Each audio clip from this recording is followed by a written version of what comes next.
limited by the rule of law. We have a constitution. We should have strong national defense and national currency. We should have property rights. And we should have contract rights. But that would be a very small government. We had that up until this past century, and we could do that without an income tax. That's the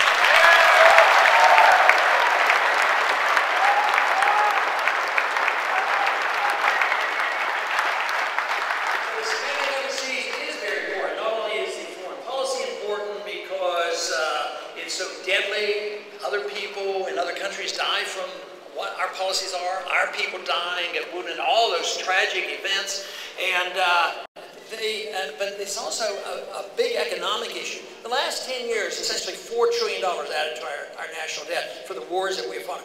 Does anybody in this country, can they get up and explain on TV in a short way, why are we in Afghanistan? Why are we in Iraq? Why are we in Pakistan?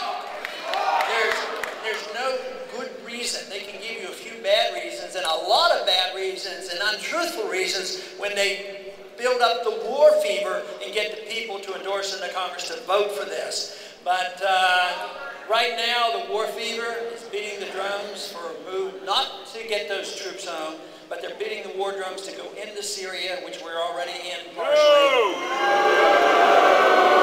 And of course, are they willing to talk to and work with and maybe work something out with Iran? No, they want to march in and start bombing Iran. Believe me. Ridiculous!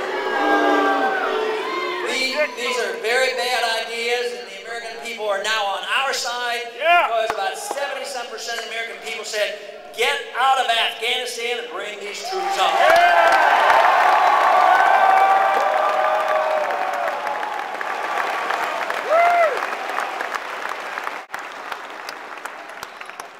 We have this major undertaking of changing the people's ideas about the role of government. Should we be the policeman of the world? Should we have the entitlement system? The entitlement system is motivated by a lot of good intention, but good intentions aren't necessarily good intentions. Sometimes they're distorted, they might be well-meaning, but the entitlement system really doesn't work. I am convinced that you have concern about your fellow man, which I believe most people do. I believe that if you have humanitarian instincts, you don't want to see people starving in the streets, that the only solution, the only political solution to that is to have a free society and a prosperous society, and you will be able to take care of those problems much better than any other system available to us. Yep. That's right.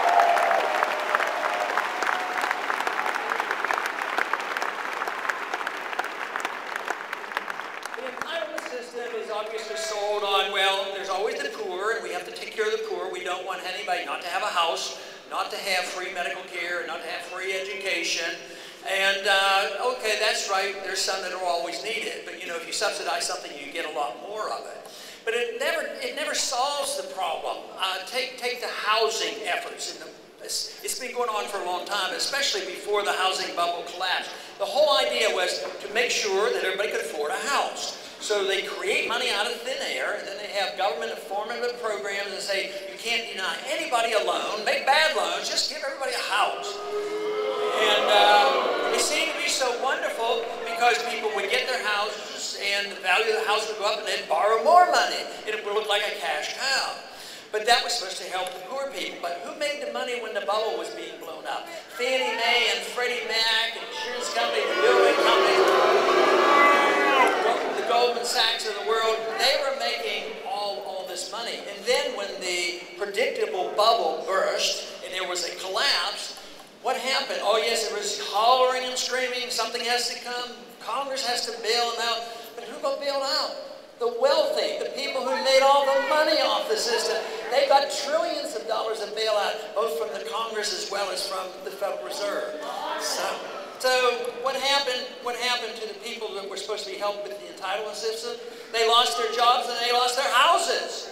This system, when they tell you that it's our foreign policy is to spread democracy and make peace in the world, or the entitlement system is supposed to help the poor and bring them prosperity, exactly the opposite occurs. It's the same way when you call something the Patriot Act, it's unpatriotic. That's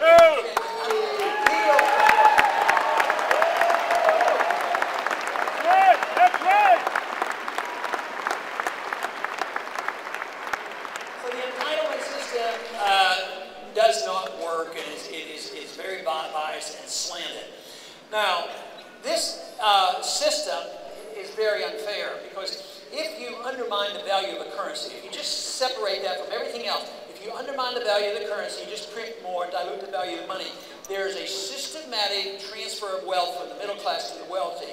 Because the wealthy, the banks and the government and the big corporations, they use the money first. Then it circulates, especially through fractional reserve banking, and each unit goes down in value and your prices go up. So there's always a transfer of wealth who get to use the money first. But it's much worse when the government, makes these contracts. But the wealthy, that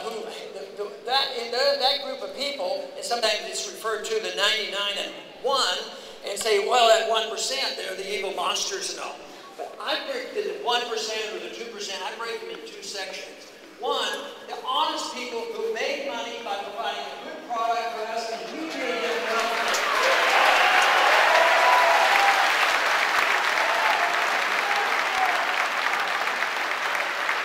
And you should separate that from the people who made money because they had the contracts and all the benefits, from the Federal Reserve and the bailouts. It's a big difference. So that is the reason that the simple solution for this is no more bailouts.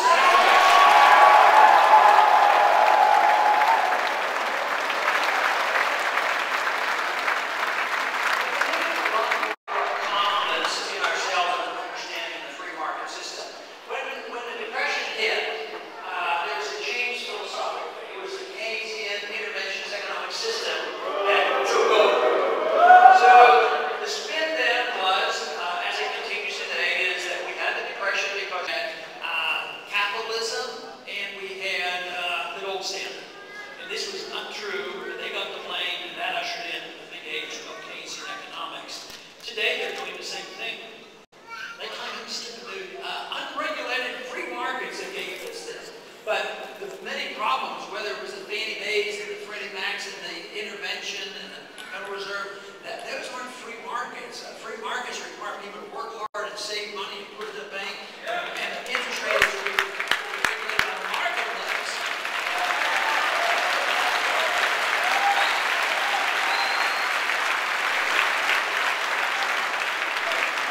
So that's why it's important to blame the right problems. In 1920, we had a bad depression, but we kept our hands off.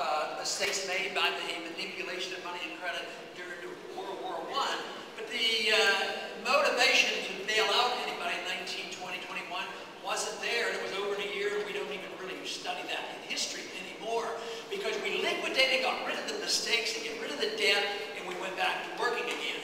It'd be best to have a system that you don't even build these mistakes in, but if you have them, you have to get rid of the debt. Just like if one of us gets into bankruptcy, you either have to get another job and sell off your goods or go to bankruptcy, but you've got to get rid of all the mistakes that are made. But today, what have we done? We've just propped them up now for five years. We're trying to keep, in spite of the housing prices going down, there's an effort to get housing stimulated. Build more houses to keep the prices up. Now, you want the government interference out of the way. The marketplace works. That's why we were a great and wealthy nation, because we did have confidence in ourselves. But even the marketplace, whether it's the market of civil liberties or foreign policy, it is based on that fundamental fact about what is individual liberty all about. Liberty, for me, comes to us in a natural or God-given way. It doesn't come from our God.